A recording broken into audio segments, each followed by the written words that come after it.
हमारा जहां सच का जहां।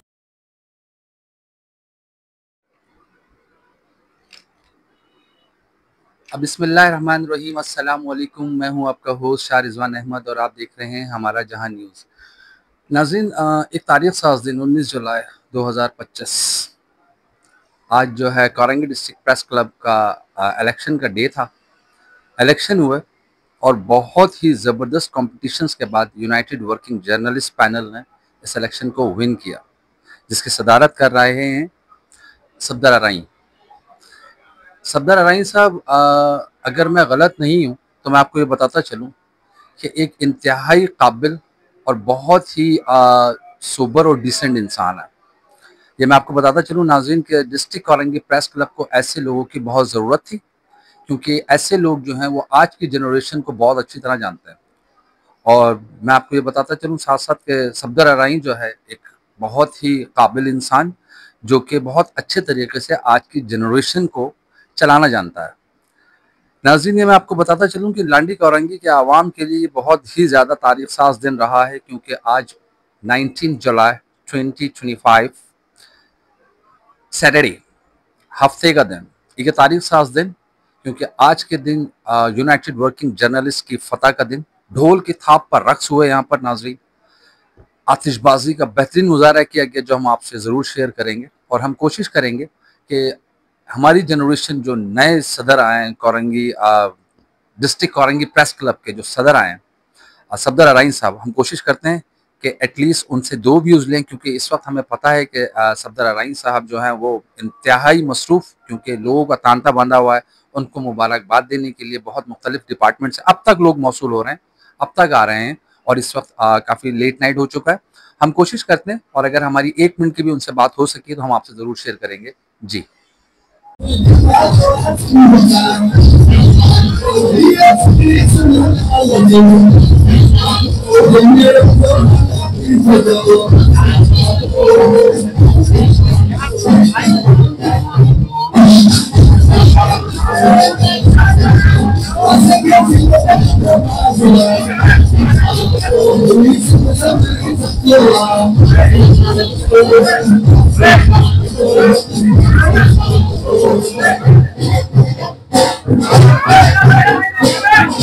तो जी नाज़रीन, इस वक्त हमारे साथ मौजूद है इस जनरेशन के सदर, बहुत ही तारीख साज दिन लांडी कोरंगी के लिए जनाब सफदर अराई साहब, जो कि डिस्ट्रिक्ट कोरंगी प्रेस क्लब के सदर हैं। और ये हमारे लिए एक बहुत तारीख साज दिन लांडी कोरंगी का, क्योंकि इन जैसा एजुकेटेड तबका जब तक हमारे डिस्ट्रिक्ट कोरंगी प्रेस क्लब से जुड़ा रहेगा तो आई डोंट थिंक सो कि लांडी कोरंगी में भी कोई सोसाइटी से हटकर बात होगी। इस वक्त हमारे साथ मौजूद है, इस वक्त लोगों का तांता बंधा हुआ है नाज़रीन, मैं जानता हूँ। मुबारकबाद, हर गवर्नमेंट डिपार्टमेंट से यहाँ पे लोग आ रहे हैं, बहुत मुश्किल से हमने इनको पकड़ा है 1 मिनट के लिए। हम कोशिश करेंगे कि आपने 1 मिनट में हमको, बिल्कुल 1 मिनट में हमको तमाम प्रोसेस बताएं कि आज के दिन को लेकर, क्योंकि हमें पता है कि लास्ट 1 वीक से इन्होंने बहुत स्ट्रगल किए। और सबसे अच्छी बात कि एक ऐसा ऑनेस्ट इंसान डिस्ट्रिक्ट कोरंगी प्रेस क्लब में आया जो सिर्फ समेटने की बात करता है और कुछ नहीं। अस्सलाम वालेकुम सर। वालेकुम सलाम। शुक्रिया रिजवान भाई। अल्हम्दुलिल्लाह, अल्लाह का शुक्र है कि अल्लाह रब्बुल इज़्ज़त ने आज डिस्ट्रिक्ट कोरंगी प्रेस क्लब के अंदर एक जमहूरी अमल जो कि इलेक्शन की सूरत में हुआ, उसको परवान चढ़ाया। इसमें अल्लाह की बहुत मदद और नुसरत है। और मैं आपके चैनल के तवज्जो से उन तमाम दोस्तों का, तमाम सपोर्टर्स का, तमाम वोटर का शुक्रिया अदा करूँगा जिन्होंने सारा दिन इस इलेक्शन में पार्टिसिपेट किया, हमें वोट किए, हमारी कंपेन में हिस्सा लिया। दूसरा, जहाँ तक बात आपने की सारा दिन की, तो ये इलेक्शन का दिन काफ़ी गहमा गहमी का दिन होता है। अल्हम्दुलिल्लाह, अल्लाह रब्बुल इज़्ज़त ने हमें भारी अक्सरियत से जो है वो फातह नसीब की है, जीत नसीब की है। और हमारा विजन है कि हम इंशाअल्लाह ताला डिस्ट्रिक्ट कोरंगी प्रेस क्लब के साथियों के लिए, डिस्ट्रिक्ट कोरंगी प्रेस क्लब के लिए कोई मुस्बत काम कर सकें, कोई अच्छा काम कर सकें, ताकि आने वाले दोस्त, आने वाली नस्लें, आने वाले साथी हमें याद कर जो है ना रखें। और हमें उम्मीद है इंशाअल्लाह ताला कि जिस तरह अल्लाह रब्बुल इज़्ज़त ने हमें इसमें कामयाबी दी है, इस तरह अल्लाह रब्बुल इज़्ज़त हमारे और नेक इरादों में हमें कामयाब करेगा। सर, जिस तरह जो पैनल्स यहाँ से लूज कर गए, जो हार गए, तो इन फ्यूचर आपकी स्ट्रेटेजी में कुछ ऐसा है कि आप उनको जोड़ के रखने की बात करेंगे? असल में रिजवान भी देखें, ये प्रेस क्लब तमाम साथियों का घर है। ये इलेक्शन तो सिर्फ एक जो है ना एक चीज़ एक दिन का है, और लोगों को मुंतखब करने के लिए चंद दोस्तों को वोट देके मुंतखब करते हैं। बाकी तो ये तमाम साथियों का घर है, जो जीत गए उनका भी, जो इलेक्शन में हार गए उनका भी। ये तो सिर्फ एक पार्टिसिपेशन का, एक हल्ले गुल्ले का और एक जो है ना दिन है इलेक्शन, जिसको इलेक्शन का नाम दिया गया है, जो हर साल होता है। और मेरी तो ये कोशिश है कि जो दोस्त जिन्होंने भी इलेक्शन में पार्टिसिपेट किया, जो दोनों पैनल